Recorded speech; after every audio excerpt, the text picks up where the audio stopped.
Minecraft Hardcore, un jeu joué par énormément de personnes, mais que très peu de monde a réussi à finir totalement. Ce jeu, notre seule limite est notre imagination, avec des constructions plus folles les unes que les autres. Constructions se trouvant dans un monde extrêmement varié, avec bon nombre de biomes et de dimensions différentes. Depuis maintenant plusieurs années, je joue donc à ce jeu, et je me suis enfin décidé à partager mes aventures. Je vous souhaite donc la bienvenue sur Astria, notre monde pour cette survie hardcore à Poivatia. Asseyez-vous confortablement et nous sommes partis pour notre aventure de folie.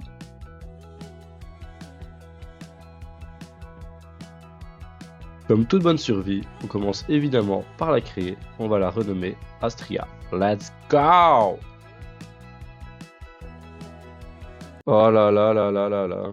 Bon, on se pose dans un biome forêt noire, c'est pas super, mais voilà. En soi, ce n'est pas une mauvaise chose, on va avoir pas mal de ressources pour débuter avec tous ces arbres. Je vais donc commencer par récupérer mes premiers morceaux de bois, voilà, pour ensuite me créer une pioche en bois, élément le plus important en début de survie, pour pouvoir obtenir ensuite de la pierre et augmenter le niveau de mes outils. Maintenant que cela est fait, je récupère donc ma première cobble et...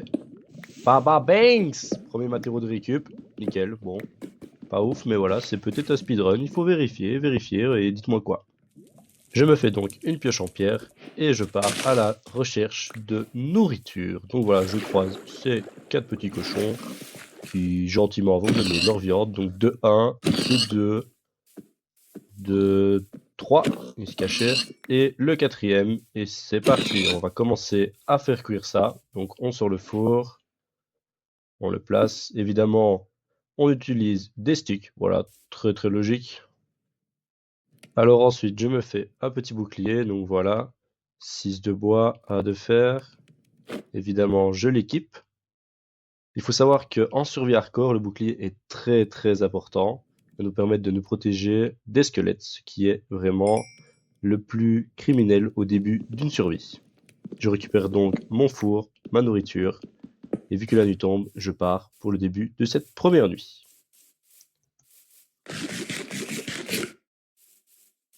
Durant la nuit, je tombe évidemment sur notre ennemi numéro 1, le Creeper. Bon, j'avoue, il m'a fait extrêmement peur et il m'a fait tester mes réflexes. Un peu plus tard, je croise un squelette qui, pareil, me lance une petite flèche avant de se faire complètement déboîter par ma hache. Étant donné que je viens de me faire agresser 2 fois de suite, je décide de partir en bateau. Et oui, vous l'avez très bien vu, de faire des ronds dans un lac. Voilà, il faut bien passer la nuit. C'est ma seule technique pour éviter les creepers, les squelettes et les zombies, même si il y a un zombie marin qui me suit partout, je sais pas, je suis son chien peut-être, aucune idée.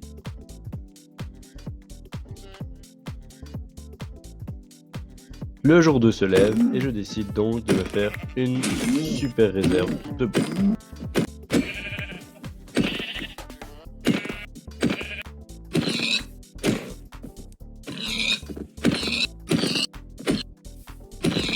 Après avoir exterminé l'entièreté des animaux sur cette île, je repars avec mon bateau pour l'aventure. Un peu plus loin, je tombe sur le portail du Nether, qui ne sera pas très intéressant pour notre survie. Alors pourquoi? Parce que dans le coffre, il n'y a d'intéressant que le casque en or, ce qui n'est pas vraiment pas fou. Je me rends compte également que je ne saurais pas récupérer le bloc d'or car je n'ai pas de pioche en fer. Lâchez une larme pour moi s'il vous plaît. Ensuite, je reprends mon petit bateau pour aller me faire une petite balade. Sur le chemin, je me fais mon tout premier lit que je pose vraiment dans un endroit idyllique. Regardez ces montagnes sur la gauche avec un biome cherry et sur la droite. Elles sont vraiment magnifiques. Je vous laisse les admirer comme il se doit.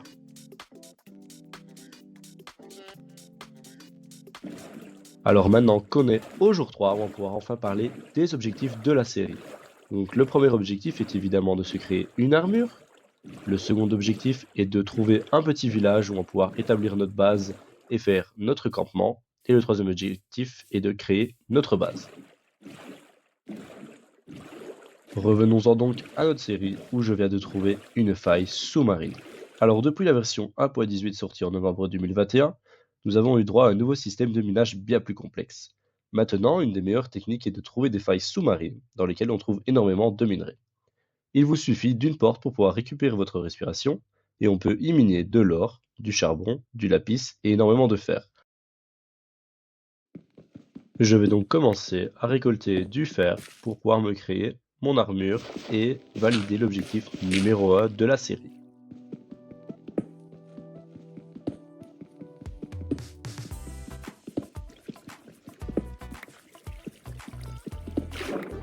Je remonte donc à la surface pour me faire ma première pioche en fer et j'y redescends pour vider entièrement cette cave.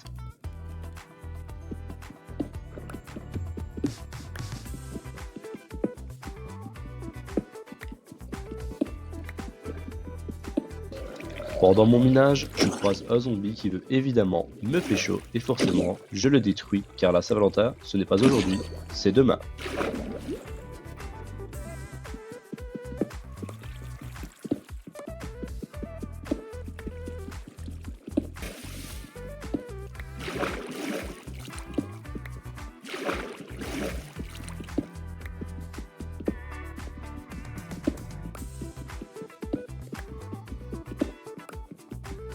Une fois que ma toute dernière pioche en fer est cassée, je décide de remonter à la surface car j'ai extrêmement bien vidé cette cave et on va pouvoir aller faire cuire tout ce fer.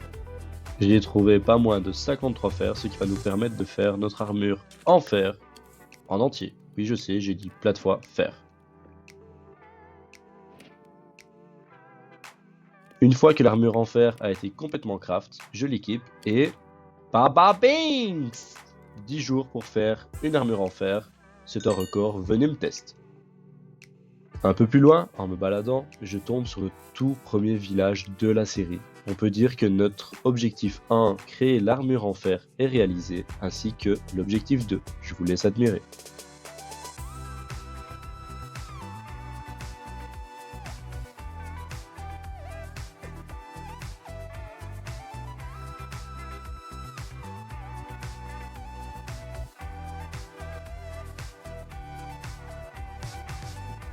Toute première chose à faire dans un village, c'est voler tout. Évidemment, on va aller voler tous les villageois. Ici, on trouve une selle, ce qui va être très important pour la suite. Mais le reste des coffres n'est pas très concluant. On n'a rien de très intéressant, à part une superbe armure en cuir. Et oui, ça sert à rien, mais bon voilà, on l'a, c'est stylé, c'est cool. On l'équipe. Et on va venir flex un peu avec cette armure, car elle est vraiment incroyable. Bon, étant donné qu'on est dans une survie hardcore, on va être un peu sérieux et on va la déséquiper. Après ça, on va essayer de ranger un peu toutes nos affaires avant de partir voir pour notre lieu de construction de notre toute première base. On commence avec au total 42 fers, ce qui est vraiment pas mal pour un début de survie hardcore.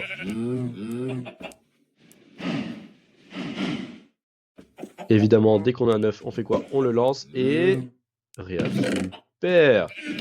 Pour la base, j'avais pensé la faire un peu à l'extérieur du village, donc on va suivre ici le sol créé de base et on va aller de l'autre côté de la falaise.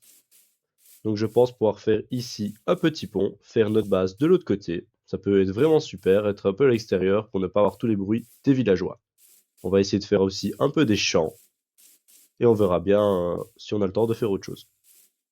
Pour cette toute première base, je vais essayer de faire parler un peu mes talents de builder et il me faudra donc pour cela pas mal de ressources.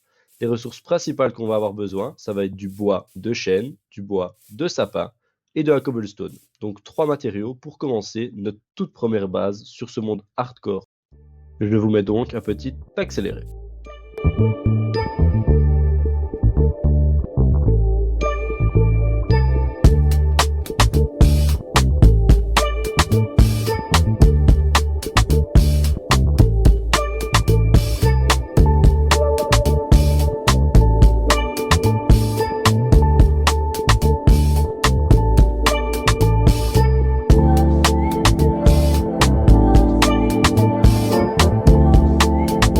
Bon, après avoir récolté pas moins de 8 stacks de bois de chêne, on va partir pour aller chercher du bois de sapin.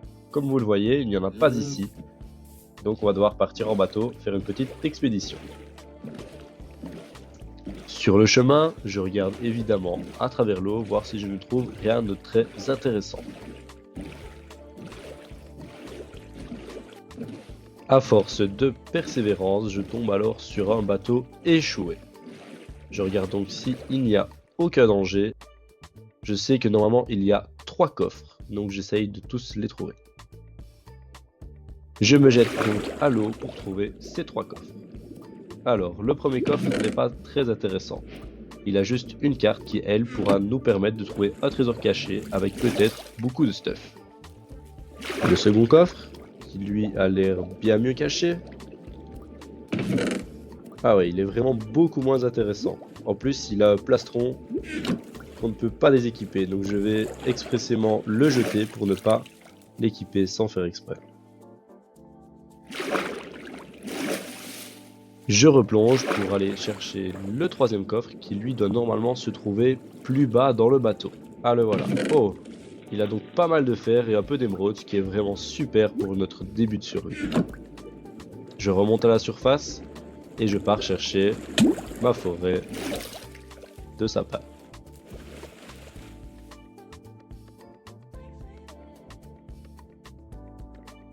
Avant de partir chercher cette fameuse forêt, je jette un coup d'œil sur la carte. Je vois qu'on est vraiment pas très loin du coffre. Je décide donc d'aller le chercher en priorité.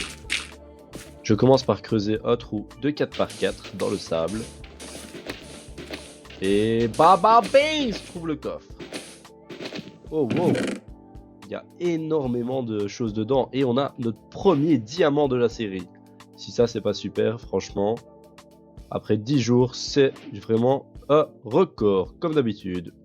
J'essaye de récupérer un maximum d'items dans mon inventaire, je rebouche le trou que j'ai créé et je pars à la recherche de ma forêt de sapin.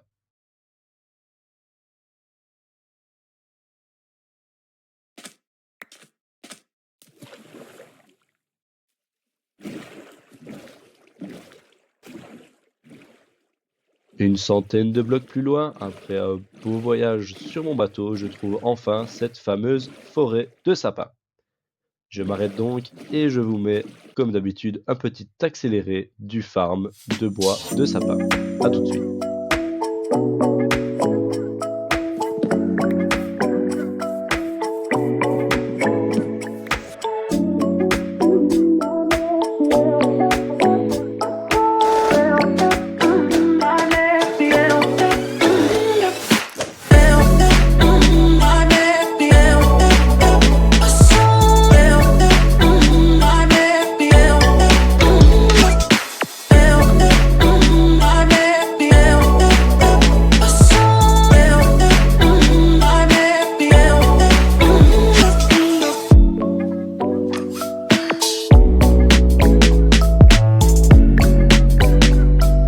Après environ 45 minutes de farm, j'ai récolté presque 6 stacks de bois de sapin et 1 de sapling.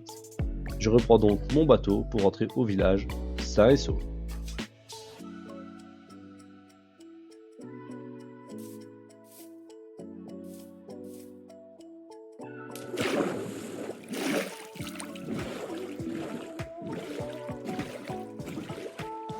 Sur le chemin, je fais sûrement l'erreur de la série. Je croise un zombie avec un trident, et évidemment je veux lui voler. Pas besoin de vous dire que ce n'est pas une super idée.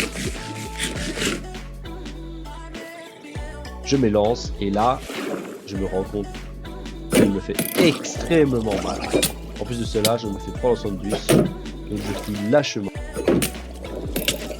Et par chance, je survis avec un demi-cœur.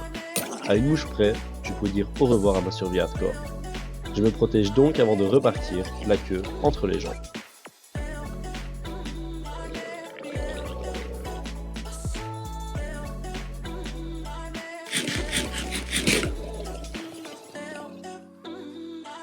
Prochaine fois, interdisez-moi des conneries de ce genre. Je n'étais vraiment pas équipé.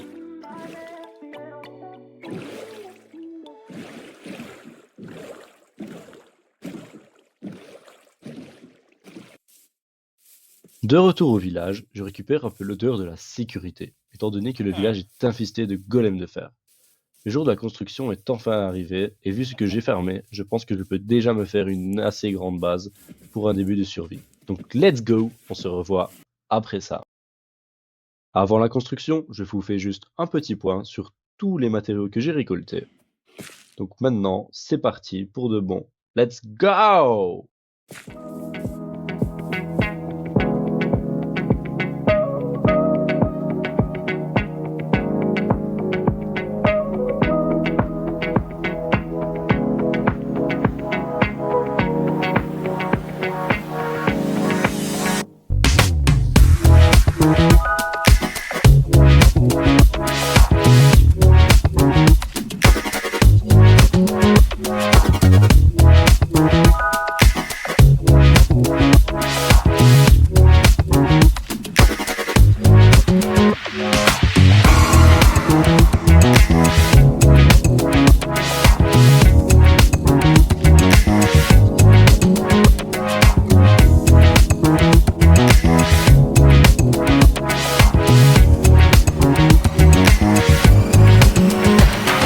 Juste après la fin de la construction, je tombe sur ce boys band qui veulent sûrement un autographe pour l'architecte que je suis.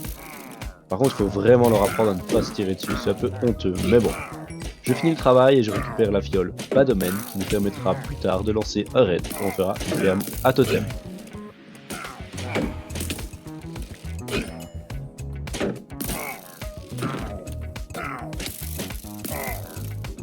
Bon, ce fut assez long. Mais voilà, maintenant que je les ai tous abattus, je vérifie que j'ai bien récupéré la fiole.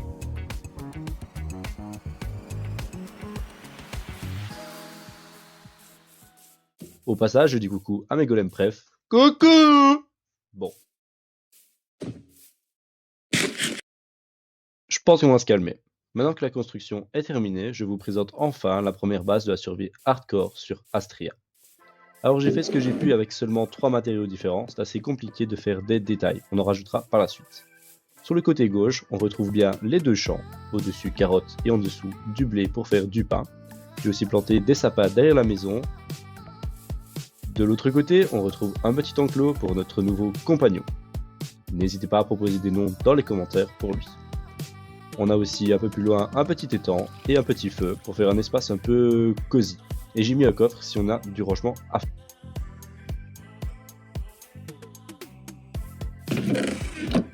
La maison, je ne l'ai pas encore totalement décorée, je n'ai fait que le bas. Mais voilà, j'ai fait une déco assez simple avec du rangement et un lit. On y ajoutera des détails au fur et à mesure des épisodes.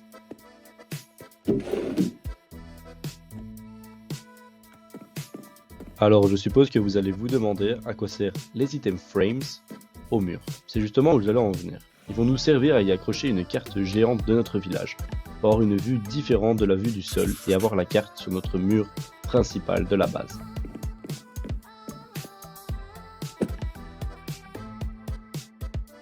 Bon bah voilà, c'est déjà la fin du premier épisode, j'espère que vous avez aimé.